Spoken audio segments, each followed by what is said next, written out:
Subscribe करा SGF news चॅनलला आणि त्याचबरोबर बेल आयकॉनवर क्लिक करा म्हणजे आपल्याला नवीन माहिती मिळू शकेल। नमस्कार मित्रांनो, SGF न्यूजमध्ये आपलं स्वागत आहे। मित्रांनो, आजचा हा जो मी व्हिडिओ बनवला आहे तर मला आपल्या व्हॉट्सअपच्या ग्रुपमधील एक मेंबर आहेत युवराज सवासे म्हणून, त्यांनी एक मला पर्सनलमध्ये प्रश्न विचारलेला की सर आपण असं सांगितलं एका व्हिडिओमध्ये की शेळ्या घेऊन त्याचं प्रोडक्शन विकत बसू नका, कारण की यामध्ये कोणीही आजपर्यंत सक्सेस झालेलं नाही आहे। तर या विषयाला आपण सुरुवात करण्याआधी मी सांगू इच्छितो की आपलं यूट्यूब चॅनल तुम्ही अजून सबस्क्राईब केलं नसेल तर अवश्य करा आणि त्याचबरोबर बेल आयकॉनवर सुद्धा क्लिक करायचं विसरू नका। तर मित्रांनो, चला आपण पुढे सुरू करूया। मित्रांनो, सरांनी ज्या प्रकारे मला प्रश्न विचारलेला आहे की मी एका व्हिडिओमध्ये बोललेलो असं की शेळ्या घेऊन त्याचं प्रोडक्शन बनवायचं आणि नंतर ते विकायचं, हे जास्त करून कोणी केलेलं नाही आहे आणि ते कोणाला परवडलेलं नाही आहे। तर ही सत्य घटना आहे आणि असा अनुभव जो आहे हा सर्वांनाच आलेला आहे, यातून मी सुद्धा गेलेलो आहे।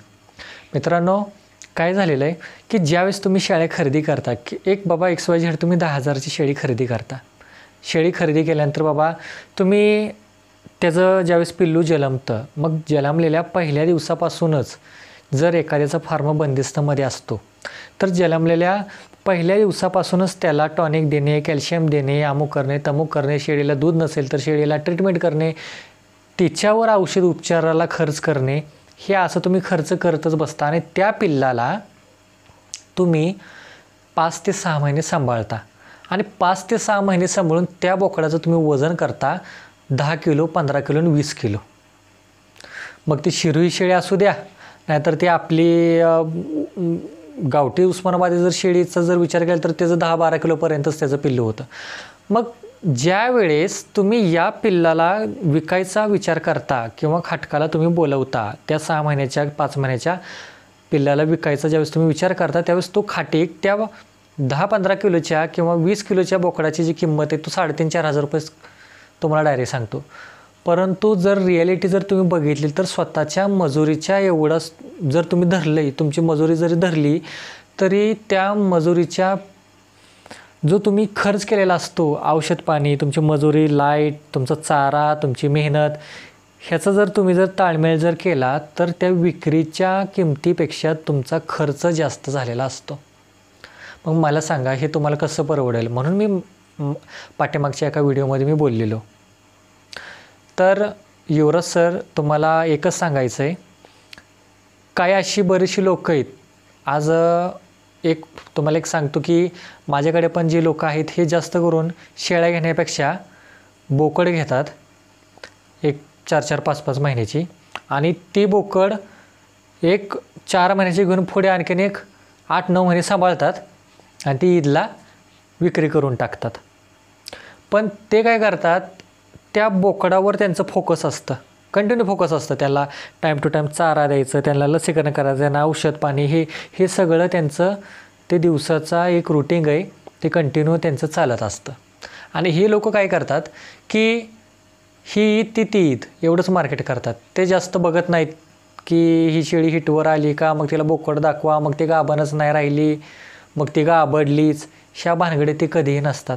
म्हणून सांगायचं काय आपल्याला की युवराज सर, तुम्हाला जरी शेळीपालन करायचं असेल आणि जरी तुम्ही केलं असेल तर गोष्ट वेगळी, पण जर करायचं असेल तुम्हाला तर आणि तुम्ही निर्णय घ्या, तुम्हाला शेळ्या घेऊन त्याचं प्रोडक्शन काढायचं आहे का? आता जसं मी तुम्हाला सांगितलं आहे, त्याचं प्रोडक्शन हे फक्त त्यालाच परवडतं जो सकाळी 8 वाजल्यापासून संध्याकाळी 6 वाजेपर्यंत शेळ्या आपल्या दुसऱ्याच्या रानात वड्याकाठी कुठेही फिरवतो, म्हणजे ज्याला 0 बजेट सर्व खर्च आहे त्याला ते परवडतात।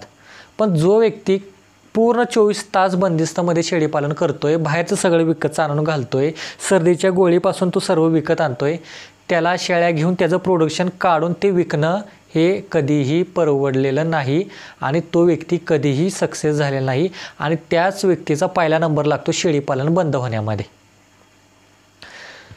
तर यामुळे फक्त एक बघा, सुरुवातीला शेळ्या तुम्हाला जर घ्यायच्या असतील तर तुम्ही असा बिझनेस करा की एकतर बोकड खरेदी करा, बोकड खरेदी करून ते बोकड तुम्ही मोठे करा आणि ते ईदला वगैरे तुम्ही विकायला काढा। किंवा तुम्ही पाटी वगैरे खरेदी करा, त्या पाटींना तुम्ही मोठे करा, 9-10 महिन्याचे करा, 4 महिन्याच्या पाटी, किंवा त्यांना बोकड क्रॉस करा आणि त्या क्रॉस केलेल्या शेळ्या तुम्ही तुमच्या आजूबाजूच्या गावामध्ये किंवा तालुक्यामध्ये किंवा बाकीच्या ठिकाणी तुम्ही सोशल मीडियावर त्यांची जाहिरात करून त्या शेळ्या तुम्ही आपल्या महाराष्ट्राच्या वातावरणामध्ये सूट झालेल्या शेळ्या म्हणून तुम्ही त्या विकू शकता.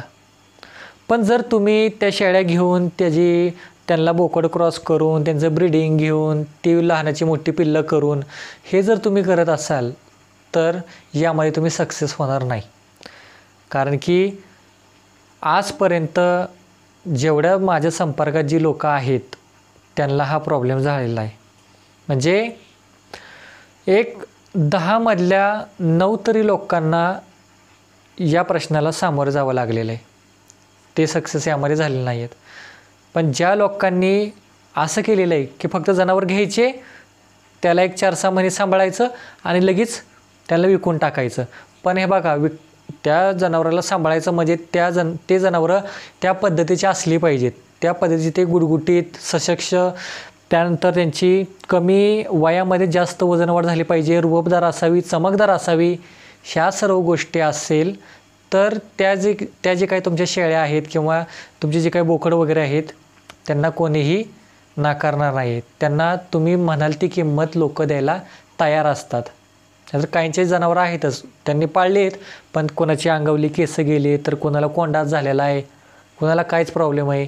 अशा शेळ्यांना कधीही कस्टमर लागत नाही. आज आपणच आपल्यावर विचार करायचा की आपण सुद्धा घेऊ का दुसऱ्याच्याकडनं अशा शेळ्या. म्हणून युवराज सर, तुम्हाला जर शेळीपालन करायचं असेल तर तुम्ही कुठला तरी एकच पॉईंट निवडा. एकतर ब्रीडिंगकडे तरी तुम्ही लक्ष द्या, किंवा तुम्हाला ईदमध्ये जर जास्त इंटरेस्ट असेल, तुमच्या आजूबाजूचा परिसर जर या ईदच्या लेवलचा असेल तर तुम्ही ईदसाठी त्या प्रकारचे तुम्ही बोकड वगैरे खरेदी करा आणि तसे तुम्ही पुढे त्यांची विक्री करा.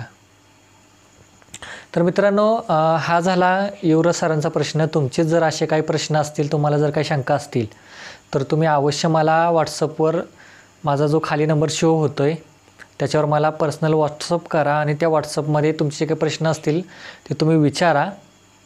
त्याचे तुम्हाला हे अशाच प्रकारे मी प्रश्नांचे तुमचे निवारण मी करत जाईल. धन्यवाद.